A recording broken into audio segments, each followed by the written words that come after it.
today's tip, we're going to talk about chipping the golf ball. One thing I want you to keep in mind is the difference between a chip shot and a pitch shot.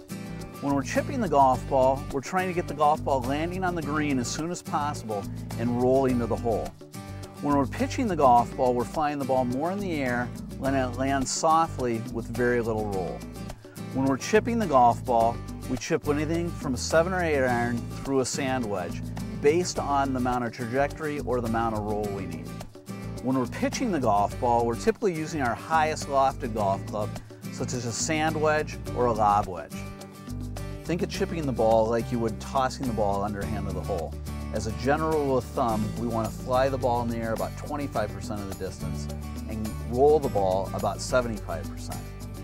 For a short shot, I'm going to toss the ball fairly high in the air, letting it land softly and roll to the hole. As I move farther away, the toss gets lower with more roll. And then even further away, lower yet and more roll.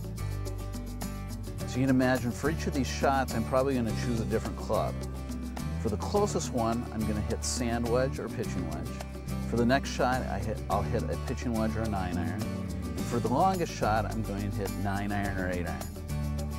Now let's talk about technique, because how you grip the club is as important as your club selection.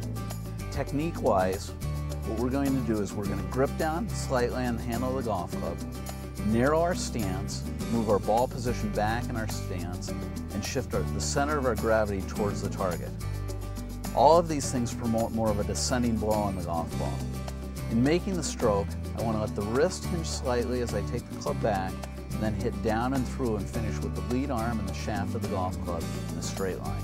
The hand should stay ahead of the club face through impact, and there is little or no weight shift in this shot. We should keep our weight on our target foot throughout the stroke.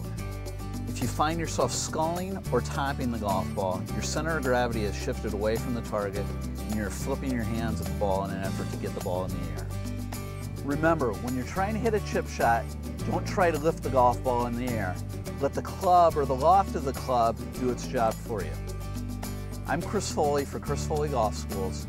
Practice your chipping and your scores are going to be lower, guaranteed.